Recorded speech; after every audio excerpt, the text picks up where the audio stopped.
tardes, bienvenido a un nuevo Prime de Mujeres aquí en Agricultura TV. Y hoy día estamos al cierre, por día de cierre de la convención, y estamos con una gran amiga, primero, convencional por el distrito 17, Bárbara Rebolledo. ¿Cómo estás, Barbarita? Bienvenida a nuestro programa de mujeres. Aquí sí, qué maravilla. Así estamos, las mujeres haciendo tendencia últimamente en nuestro país. Saludo a toda la gente que nos está viendo y a ti, por supuesto, amiga y mi admirada gurú. ¡Ay! Oh, se nos cayó la Constitución. ¿Qué significará esto? A lo mejor es un presagio. Un presagio. Probablemente es algo como que se refiere a su contenido, se cae solo. Se cae solo, sí. Es insostenible. Insostenible. Sí. ¿Cómo fue? Yo creo que es importante hoy día mirar hacia atrás y mirar todo el proceso. Yo recuerdo que nosotros tuvimos una conversación, no aquí en Agricultura, pero sí en mi programa Contexto, y conversamos con, en ese entonces, Esperanza. Sí. ¿Cómo fue tu proceso? Porque tú entraste con una actitud y yo creo que terminaste con otra, todos te vimos. Sí, evidentemente hubo un antes y un después, y te puedo decir el día en que yo dije esto no va más. Claro, la esperanza que yo tenía, y soy de esas personas que tienen, esperanza se llama la mayor de mis hijas, entonces soy una amante del concepto de la esperanza. Creo que, como dice el dicho, es lo último que se pierde, y creía que este proceso nos iba a ayudar básicamente a terminar ¿con qué? Con esta división que existe en nuestro país, en nuestra sociedad, marcada por el 11 de septiembre del 73, por un país que quedó dividido, ¿no? Entre lo que fue la dictadura en nuestro país. Entonces, evidentemente, terminar con eso que ocurrió hace 50 años, sí. y con lo que finalmente lo que iba quedando de ese periodo era, bueno, la Constitución escrita en dictadura. Entonces yo decía, bueno, ahora se está dando todo, va a ser una Constitución escrita en democracia, en que se supone que van a existir todas las miradas propias de la democracia, va a haber un afán de integrar los distintos grupos que hoy día existen en la sociedad, una sociedad chilena muy diversa, en donde ya no somos solo izquierdas y derechas, no, en donde ha habido un matiz. Y creo que lamentablemente eso no pasó. Y ahí viene esta desilusión, donde esta esperanza se, digamos, aguó, y tú dices, quise entrar, conversar, tender puentes, construir, desde esta mirada, ¿no? Desde los que defendemos la libertad, de los que amamos la patria, desde los que creemos en la igualdad social, pero que la igualdad social tiene que ir acompañada de un desarrollo económico, sí. Obviamente, porque si no es una promesa vacía. Y creo que eso no pudo ser. ¿Se farrearon la oportunidad? No solo nos farreamos la oportunidad, hicimos, yo creo que realmente loco, fue un proceso muy fallido, donde no hubo mea culpa, donde no hubo capacidad de cambiar, a pesar de que la gente te lo estaba pidiendo. Nosotros ingresamos con un proceso democrático desde el inicio, cuando un 78% de la población te dice, sí, quiero cambiar la Constitución, ¿ok? Luego de eso, nosotros tenemos un 4 de julio del año 2021 absolutamente nefasto, donde se prohíbe cantar la canción nacional.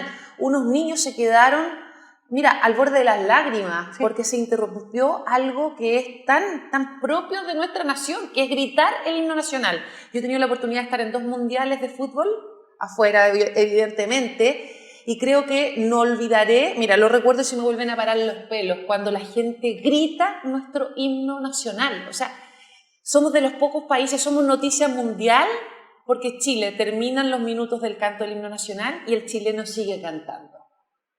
Y que eso no lo hayamos podido hacer en el primer acto súper republicano, súper democrático, que daba inicio a un proceso constitucional, a una asamblea, como les gusta decirlo, creo que ya partimos con el pie izquierdo y no recapacitamos en el camino, que fue lo peor. La pregunta es, ¿partieron con el pie izquierdo o partieron absolutamente tirados hacia la izquierda? Porque creo que ese 80-20 envalentonó a algunos que habían logrado una mayoría circunstancial usando una serie de mecanismos que no muestran la realidad de la representación, y teniendo eso, yo creo que decidieron pasar máquina. Evidentemente, partimos con el pie izquierdo y caminamos hacia la izquierda para ser más justa, en honor a lo que tú dices. Y claro, acá hay una mayoría que planteó una reforma constitucional, pero los 155 iniciales que fuimos elegidos, porque terminamos siendo 154, no representan y fueron una mayoría circunstancial. Evidentemente, respondió a un castigo que le hizo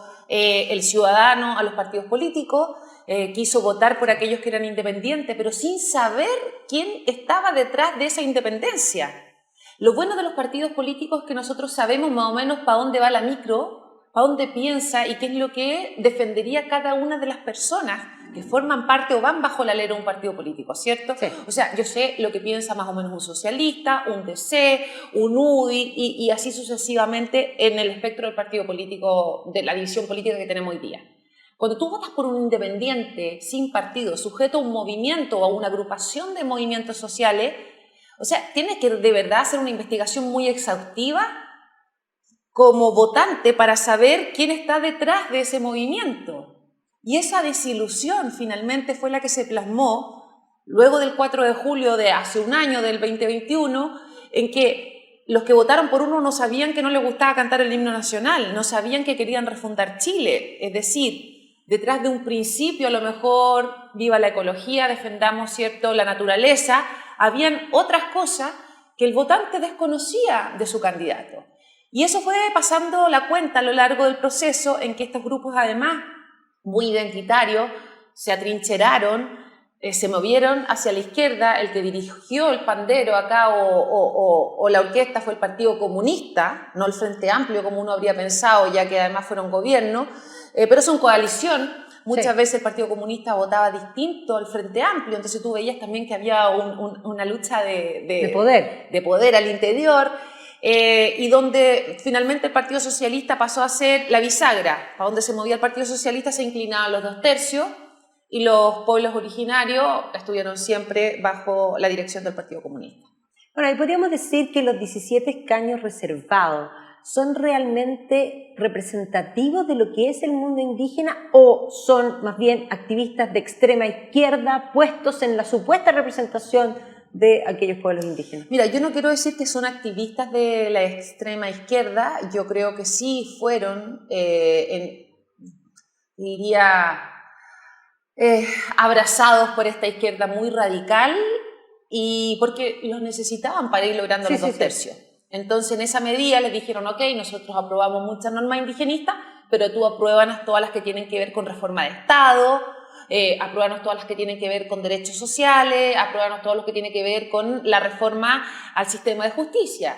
Y es ahí donde el gallito también dice, ok, nosotros somos 17 votos, pero ayúdanos tú también a tener nuestro propio sistema de justicia. O sea, podríamos decir que el resultado de una constitución indigenista que muchos plantean es el pago por los votos por los otros cambios. Yo creo que sí. Y fíjate que yo hice la advertencia al poco andar y les dije a algunos integrantes de los pueblos originarios, les dije, ojo, ustedes están siendo usados aquí al interior. Y lo que no saben es que el costo lo van a pagar ustedes, porque la división que están generando en Chile de chilenos indígenas y chilenos no indígenas, le va a pasar la cuenta a los chilenos indígenas. Porque si bien nosotros hoy día conocemos un conflicto de carácter étnico que está en la macrozona sur, como les gusta decir, ¿cierto? Mal llamada Gualmapu para otros, bueno, es ahí en la Araucanía donde nosotros vemos un conflicto, pero que tiene que ver con algo súper particular, que son las tierras. La convivencia entre la gente de la Araucanía y los pueblos originarios, aquellos que además no se sienten representados por, en este caso, mapuches, porque, por ejemplo, habían al interior de la convención. Claro. Si el mejor ejemplo es que en la consulta de los pueblos originarios, que necesitábamos hacer de acuerdo al convenio 169, al interior de la convención participó el 0,3% de la población de los pueblos originarios. El 0,3%, ni siquiera el 1%. Se destinaron semanas y tiempo a esta consulta ciudadana y no hubo participación. O sea, los mismos pueblos originarios desconocen el trabajo de aquellos que estaban al interior de la convención. O esos que decían representarlos no fueron capaces de llegar. De convocar. Y convocar. Entonces, acá hay un análisis que uno debe hacer. Para mí, sí fueron tomados por los grupos de izquierda. Hay mapuches importantes. Caifal, por ejemplo, que Richard Caifal, que ha dicho, nosotros no apoyamos esta constitución porque de verdad nos divide y nosotros no queremos estar divididos, nosotros queremos estar integrados a Chile con los reconocimientos que nos merecemos. Y eso me parece absolutamente válido. Y yo creo que es hacia allá donde tenía que ir esta cosa. Entonces hoy día vamos a tener problemas que todo el chileno empieza a darse cuenta que los pueblos originarios pasaron máquina y todos los chilenos están molestos por esta división. Entonces saltamos del sartén a las brasas, como decimos en el campo, porque finalmente en vez de resolver el problema indígena, aumentamos y generamos un nuevo problema o conflicto entre chilenos indígenas y no indígenas. Yo lo advertí en la convención y les dije, ¿qué es plurinacionalidad? Defínanla para que podamos votarla a favor. Claro, y ahí aparecieron algunos convencionales, entre ellos el propio Fernando Atria, planteando que era un término en desarrollo. A mí me pareció algo tan mágico, porque es una respuesta, es una buena respuesta, no podemos decir otra cosa, pero es una respuesta que confunde porque ciertamente no define y no aclara. Pero es que eso de no definir y no aclarar fue algo que... primó.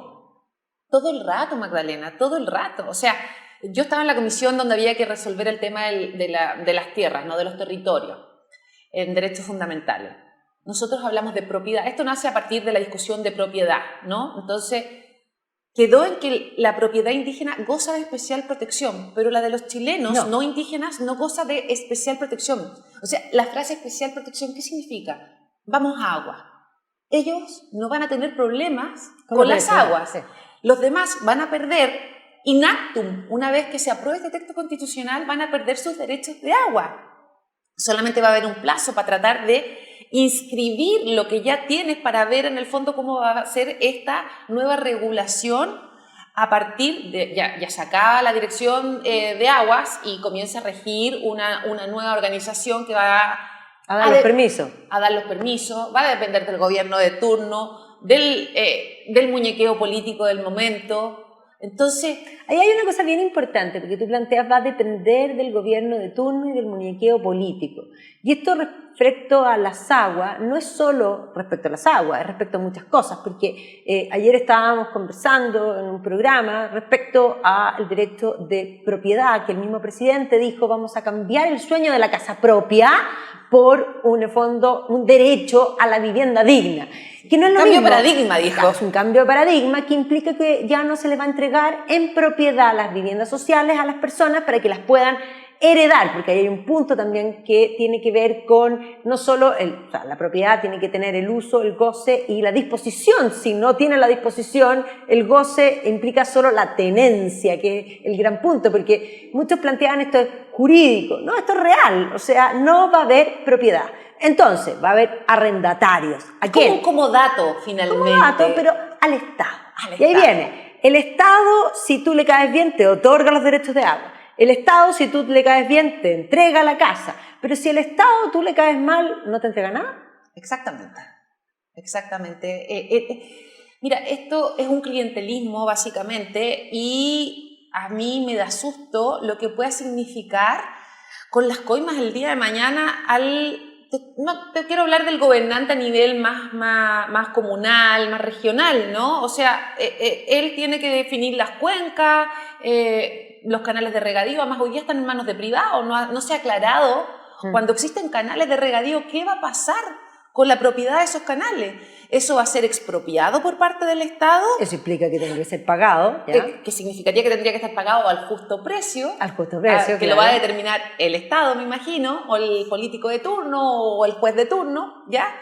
O bien esto simplemente va a ser no necesariamente, digamos, expropiado, sino que apropiado, porque cuando es apropiado no hay un pago. Sí.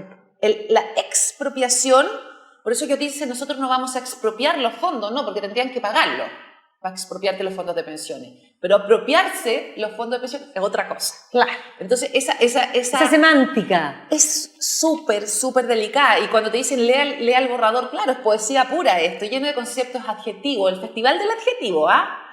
Y en la práctica, solo cuando ya has entendido la implicancia jurídica que tienen los términos, tú puedes decir, wow, la diferencia entre expropiación y apropiación, pero es que es tremenda, porque en una te pagan y en la otra no. O sea, o te pagan, en este caso te van a pagar al justo precio, que no es el daño patrimonial efectivamente causado. Y el tema del agua es súper delicado, porque hay gente que compró terrenos con derechos de agua, por lo tanto ese terreno le costó más caro. Al sacarte los derechos de agua, baja de precio automáticamente, pero tú adquiriste un crédito con el banco por esa suma inicial que incluía derechos de agua. Sí. Es más, puede que hayas hipotecado esos derechos de agua. Sí. Y que los estés pagando en el banco. Y tú ya los pierdes hoy día automáticamente. Bueno, ahí hay una cosa bien importante porque ciertamente esto que tú estás planteando para llevarlo a términos fáciles para que todos los auditores en el fondo hagan la bajada.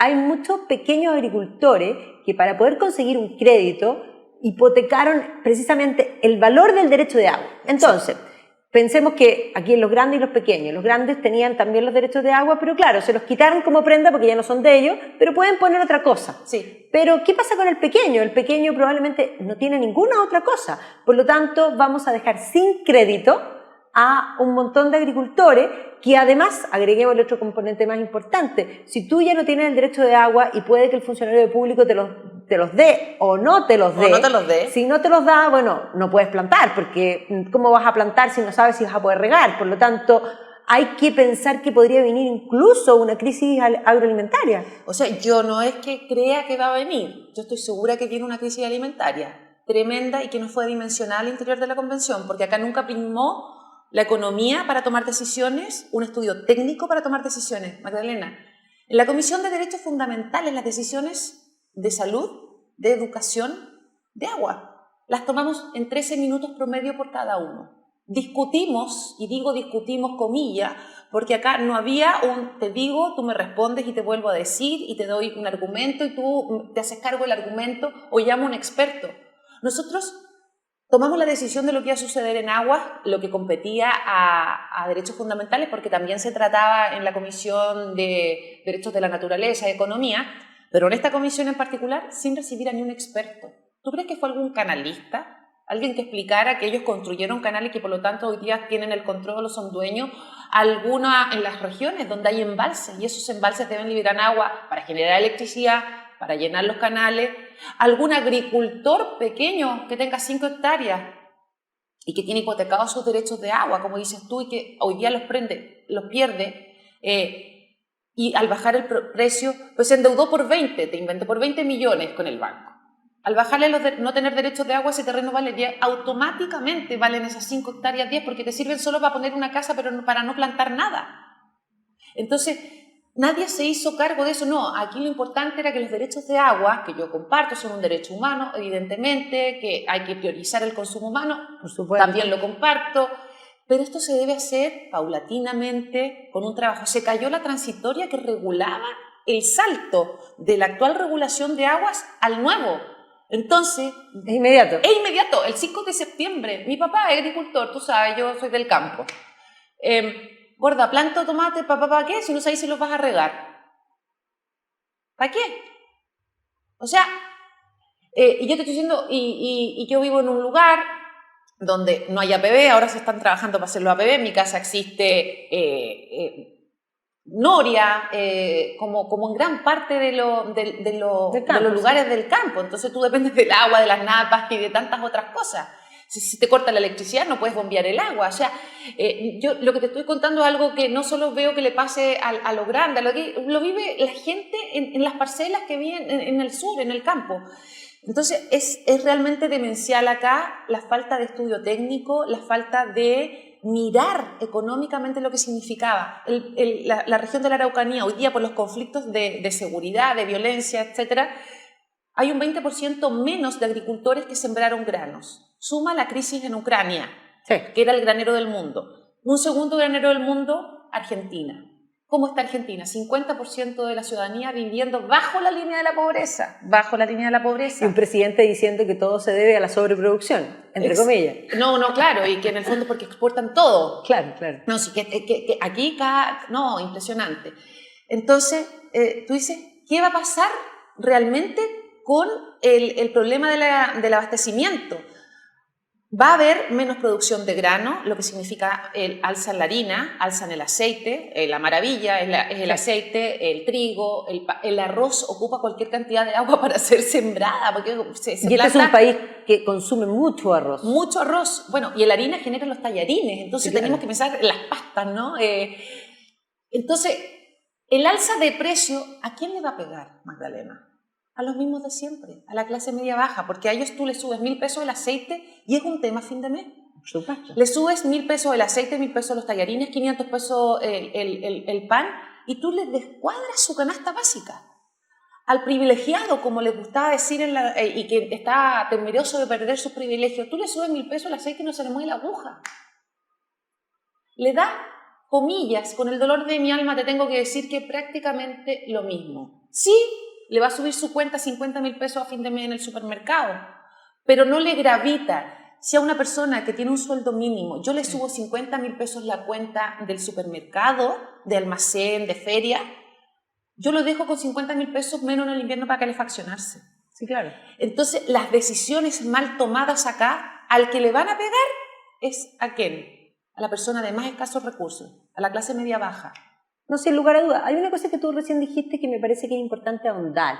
Tú planteaste que no se había tomado en cuenta a los técnicos, pero yo diría que no solamente a los técnicos en términos económicos y de agricultura, como tú bien lo estás planteando, de los distintos ámbitos que se estaban legislando, pero además me pareciera a mí, y un poco tú estuviste adentro, pero mirado desde afuera, que la preparación de todos aquellos que participaron de la convención es bastante escasa, por decir muy poca, pero ellos estaban haciendo un texto jurídico que es de extrema importancia y que implica una complejidad jurídica, pero además que compete a cosas económicas.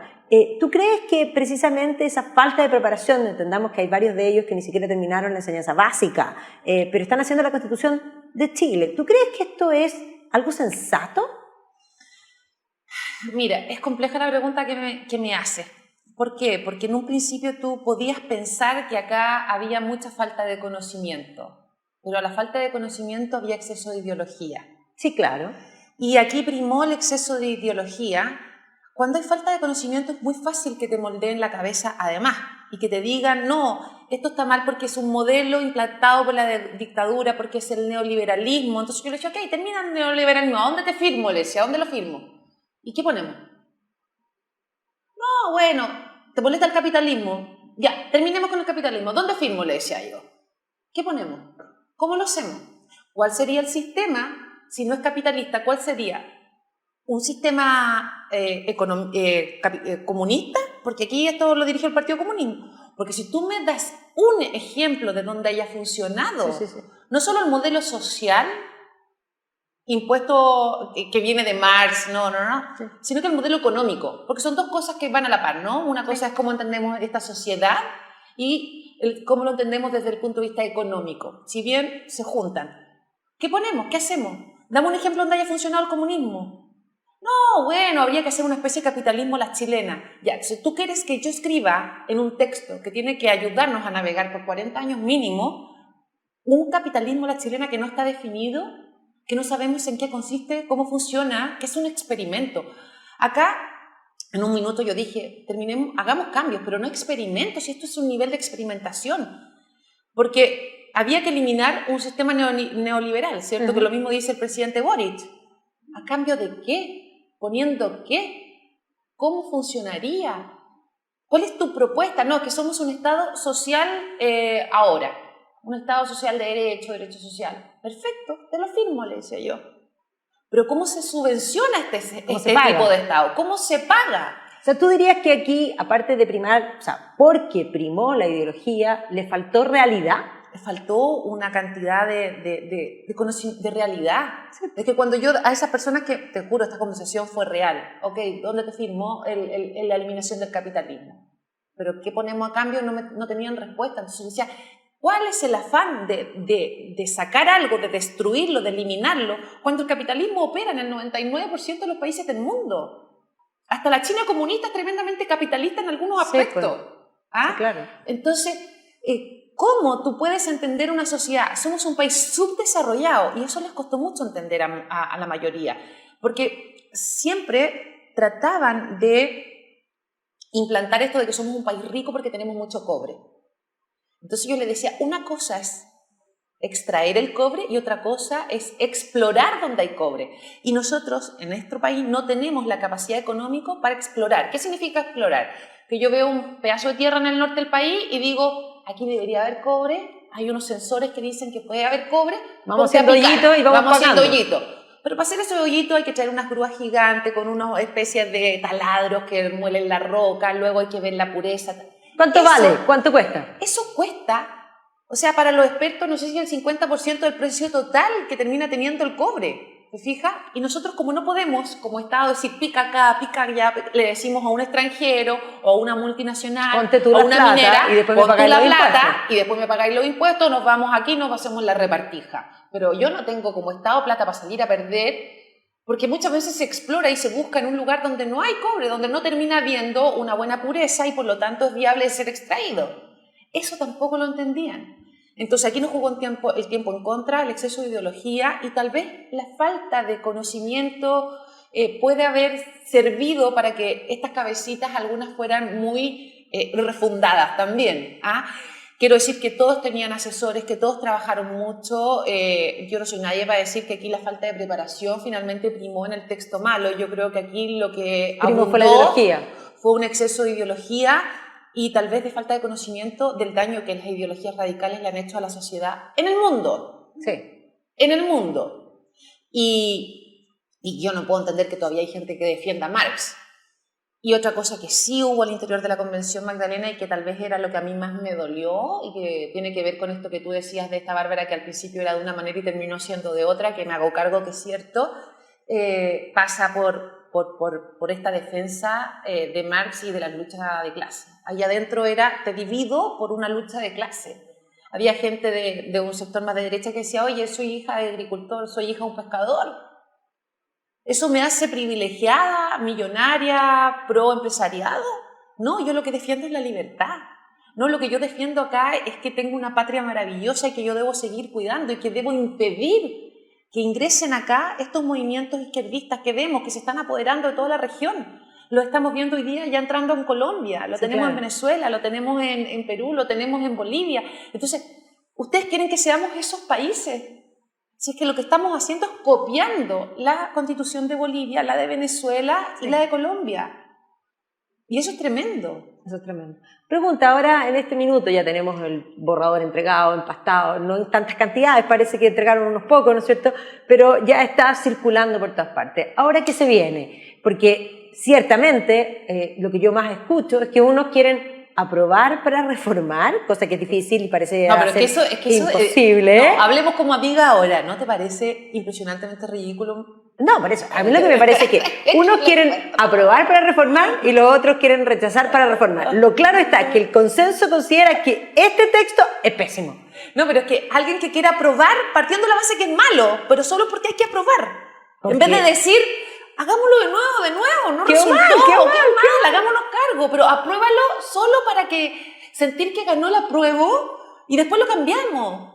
Claro. Entonces, imagínate tú después la discusión, porque tú puedes aprobar para cambiar y puedes volver a cambiarlo en un 100%. Yo digo, ¿sabes qué? Recházalo de entrada. Y hagámoslo nuevo. Y hagámoslo de nuevo, pero hagámoslo bien. Hagámoslo con expertos económicos, con historiadores. Acá se necesita una mirada integral de lo que está pasando en el mundo, con cientistas políticos que también te ayuden a decir, ¿sabéis qué? Esto está pasando acá, necesitamos integrar estas realidades, porque finalmente una cosa es lo judicial, una cosa es lo legislativo, una cosa es la gobernanza de un país, pero tenemos que mirar la economía mundial.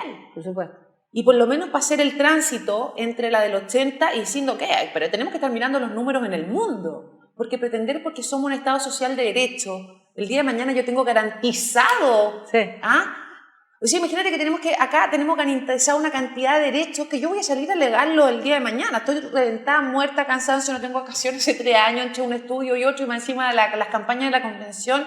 Voy a salir a alegar por el derecho al ocio, pero al tiro. O sea, demando al Estado porque no he ociado lo suficiente. Esa palabra hay que aplicarla. Ociado. Un nuevo verbo. Un nuevo verbo. Me parece aplícalo. Fantástico. Entonces, bueno, pero vamos ahora entonces a trabajar primero para rechazar porque esto quedó mal. Quedó y mal. segundo, para hacerlo de nuevo y hacerlo bien. Hay que hacerlo de nuevo y hay que hacerlo bien. Hay que hacerlo bien. Y eliminando ese concepto de que, oye, acá se cambiaron cosas que no eran necesarias de cambiar. Muchas normas que no son de la Constitución del 80. Son cosas que nosotros venimos arrastrando desde la Constitución del 33, del 25. Definiciones tan importantes que las tenemos desde 1818, 22, no sé, te fijas, de nuestro país. Entonces, acá tiene que haber un reconocimiento a los pueblos originarios, pero que eso no nos signifique una división nacional en que la gente que ve ahora a una persona vestida de mapuche en la calle la mire con recelo, porque eso antes no pasaba. O sea, nosotros que somos amantes de la historia miramos con orgullo y hemos estudiado con orgullo nuestros pueblos originarios, ¿cierto? Y somos conocedores de la cultura que nosotros hemos tenido acá, de las culturas maya, inca, azteca, y reconocemos el aporte a América de las culturas precolombinas. Pero el tener ahora que decir, si eres de ellos tienes esto y si no eres de ellos no tienes esto. O sea, más bien, el trasladar la lucha de clase a la situación indígena chileno es algo que ellos no se merecen. Ellos no se lo merecen porque estamos haciendo una lucha de clases étnica. Exactamente. Y creo que Barbarita, Marx nos quedó chico acá. No sé cuál es el... Bueno, García Linera ahora sería el ideólogo, el nuevo Marx del siglo XXI. Del siglo XXI. Barbarita, te agradezco. Creo que hay mucho todavía camino por hacer de aquí a septiembre, así que el país se merece más. Así que vamos por, como tú bien lo planteas, por hacerla de nuevo y hacerla bien. Hacerla bien, eso es lo que necesitamos. Sobre todo, desmitificar acá.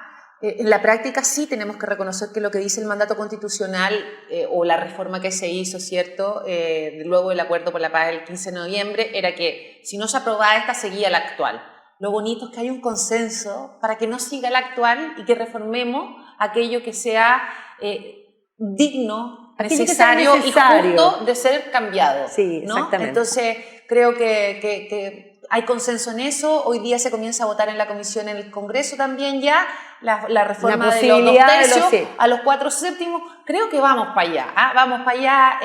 Así que no nos quedemos con esto que está mal. Vamos a hacer el camino largo, pero vamos a hacerlo bien. Pero hay que hacerlo bien. Es lo que nos merecemos. Te agradezco, Bárbara, y les agradezco a todos ustedes habernos acompañado y nos vemos en la próxima semana aquí conversando con mujeres, porque nuestra perspectiva es fabulosa. Además que en este proceso las mujeres se hicieron notar. Sí. Y eso que había más mujeres electas y la paridad las dejó fuera. Sí, nos jugó en contra la paridad. Bueno, necesitamos paridad para ser grande. Sí. Gracias, Barbarita. Gracias a ustedes.